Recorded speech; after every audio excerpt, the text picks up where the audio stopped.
Olá, meus irmãos e minhas irmãs, que a paz de Cristo esteja com você que está me assistindo. Hoje nós celebramos solenemente São Pedro e São Paulo, as colunas da fé, dois apóstolos de Cristo, dois homens diferentes, mas que se igualavam no amor a Jesus Cristo. Paulo, de perseguidor, passou a ser seguidor de Jesus. Ele que queria eliminar os cristãos, se entregou a tal ponto à sua fé que foi capaz de derramar o seu sangue pelo Senhor. Paulo tinha alma missionária. É graças a ele que a fé cristã se espalha por parte ali do mundo antigo. Ele que vai evangelizar os gentios, os outros povos. Pedro é uma figura fantástica. Eu gosto muito de São Pedro e me identifico com ele em alguns pontos. Quando Jesus realiza a pesca milagrosa, né, Pedro até se assusta e fala: Não, Senhor, não se aproxime de mim, eu não sou digno, sou pecador. Depois, esse mesmo Pedro, na ceia, vai falar para Jesus: Olha, Senhor, aonde o Senhor for, eu irei. Estarei sempre junto com o Senhor. E quando Jesus é preso no horto, ele corta a orelha de um homem lá. Mas logo depois, este mesmo Pedro nega Jesus. E após negar Jesus, ele chora amargamente, porque olhou para o Cristo e recebeu em troca, após negar Jesus, recebeu em troca um olhar de amor. Este mesmo Pedro, depois da ressurreição, é perdoado. Jesus perdoa Pedro e lhe dá uma missão. Simão, tu me amas mais do que estes? Apacenta as minhas ovelhas. Vejam, meus irmãos, por que eu estou falando, né, de São Pedro assim, citando esses episódios, né, que nós conhecemos, essas passagens, melhor dizendo?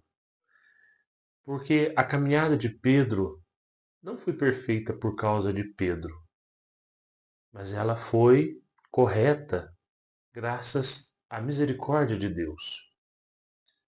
E este mesmo Pedro, que teve esses altos e baixos, vai proclamar a fé em Jesus Cristo. Nós ouvimos semana passada este evangelho que nós ouvimos hoje, mas segundo a versão de Lucas, né, quando Jesus pergunta: Quem dizem os homens que eu sou? E aí Pedro vai professar a fé em nome dos apóstolos. Nós ouvimos hoje, segundo São Mateus, e após a profissão de fé que Pedro faz, Jesus dali a autoridade a ele. Funda sua igreja sobre Pedro, sobre este homem frágil, este homem pequeno, este homem que foi inspirado pelo Pai para fazer essa profissão de fé, mas esse homem sincero, este homem que seguiu a Cristo com todos os seus defeitos, mas não deixou de amá-lo. Este homem que foi capaz de morrer por Jesus. E quando ele foi condenado a ser crucificado, ele falou: Olha, eu não sou digno de morrer como meu mestre.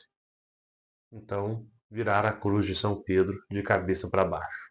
Aí tem um povo aí, uns bocó, que vê, né, às vezes a figura de cruz de cabeça para baixo em algumas igrejas e fala: lá, ó, a igreja católica colocou a cruz de cabeça para baixo, é símbolo do demônio. Não é nada disso. A cruz de cabeça para baixo representa São Pedro, porque foi assim que São Pedro morreu. Então, se um dia você escutar alguém falando isso, que a cruz de cabeça para baixo representa o demônio, representa o anticristo, ó, você pode até rir na cara da pessoa, mas corrige, fala: meu irmão, não tem nada a ver não. A cruz de cabeça para baixo é referência a São Pedro.